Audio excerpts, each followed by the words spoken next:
Hey, hey, hey, it's the boat doctor out here. There's the North Bend Bridge. We're working on the railroad bridge.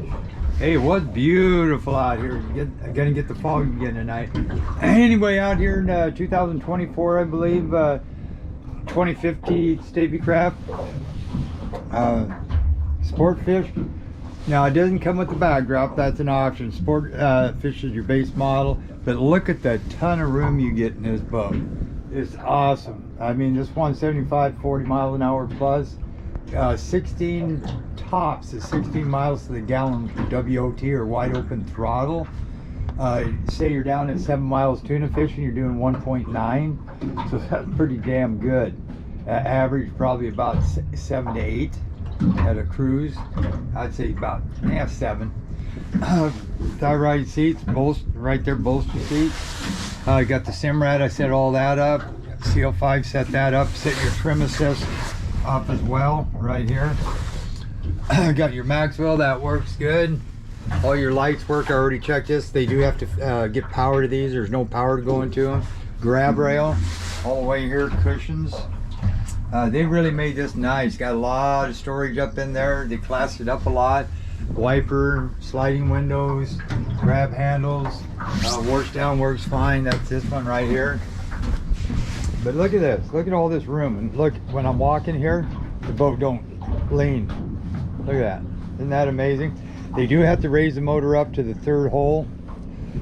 You can't drop these because of the way the transom is in the back on the offshore, it kicks up. So you gotta go ahead and just raise that 3 holes. It's at the very bottom now. And then you work down here, and this is a good idea too.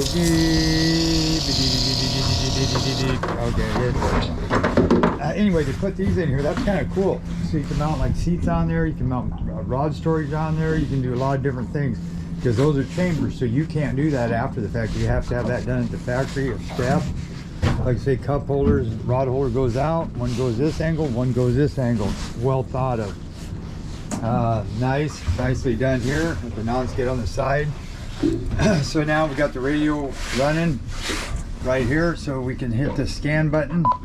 That stops it. If you want to go scan, you just push it, stop. If you want to hear the weather, California from Kansas. it's got that set up. This AIS is into the radio, not into here. This is an RS-20. You got to do the RS-35 to get the AIS to redirect to the MFD. You got to push it in for the squelch. You push it again in. That's these lines right here, volume, squelch.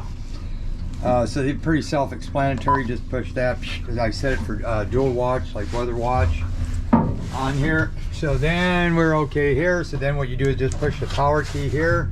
Simrad's an awesome unit. So we're gonna see what happens. Push it. There you go. Just wait. You'll see that Simrad, and then it'll go off. So make sure you. And then there it is again. So just wait for it to load. Okay. So then when that's doing that, all we do is turn the key, fire it up, put it in gear. Now I can have this set for trim assist. I'm going to hit that one on there. There's a neutral if you want to use it. This is your VTS. That's your motor trim. So with the trim assist, I don't need to worry about this. Then you just hit accept. And you know, not now, don't remind, we don't need to see that. Close. Okay, and I got a combo set up for you right here. Boom, boom, boom. You got GPS now. This was installed at New Zealand, so it was international, so I set it to US, but they buy base units, so they don't have the built-in maps. So you got to get a Navionic card, the Navionic Plus card. Then you get all the buoys, cams, suggested route of travel, and so on. So you want to get that. I made a data bar here. If you want to change it, you just hit that and hit this button right here, and you can go to here, and you can go to fish and anchor in general. Now what that is how you preset those numbers that I had there. Boom. Now say you want to edit it and you want to go to volt supply. You hold that, and then you pick from the list what you want. Pretty straightforward on that. Now you want to get into the menu of that GPS. You just tap it. There's an orange line around it. Then you hit the menu button. Then that pertains just to the GPS. You tap it, that goes away.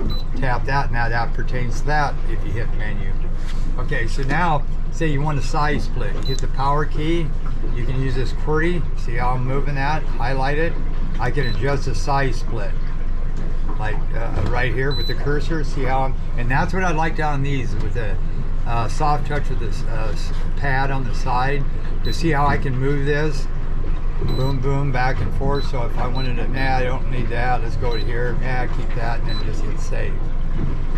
Okay, so now if I want to hit that, I can use this QWERTY key. See how it's going in and out. So these Simrad's a good unit.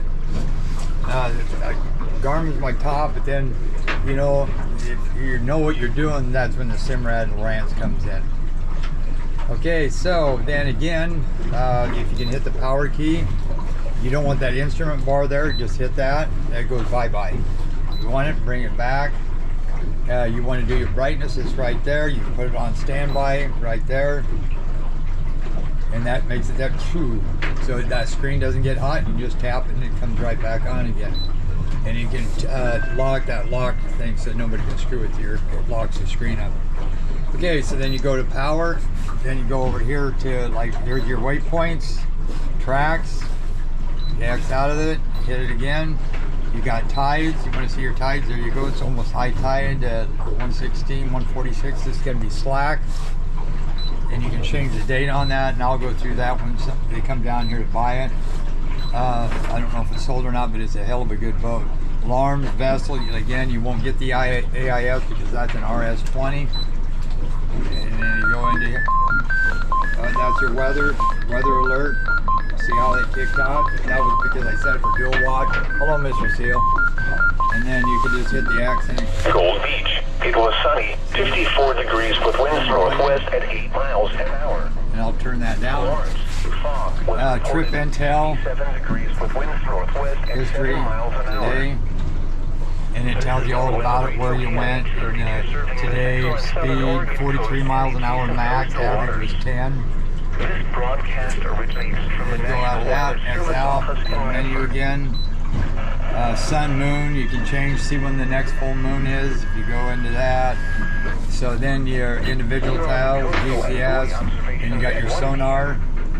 And then you got your side scan, down scan, you don't have radar, you got your instrument panels here. I made you some combos real quick. This is called my fish getter right here. And I'll explain that one to you. There's traditional medium chirp versus 200 kilohertz.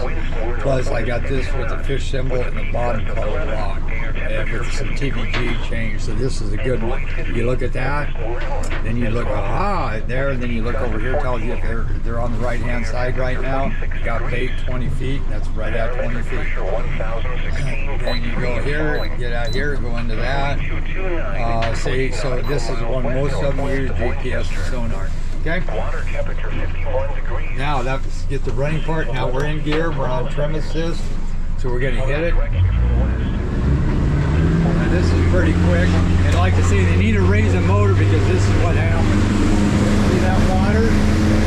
That's going to eliminate a lot of that.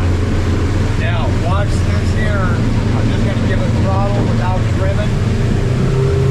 It should start trimming, just give it a second. Right there. See how it's moving? All by itself. Good visibility too, especially if you have logs. I can see them in there. Must be because I'm closer to the window and there it went all the way up. They're 40 miles an hour, 42. Trim all the way up. Now when I back this thing down, you'll see it trimming down automatically by itself. There you go. So anybody can drive this boat. Start trip, you do that, and then it'll start tracking your line. Yeah, in 9 minutes, I'm going to start another video. 2050 stabicraft F175.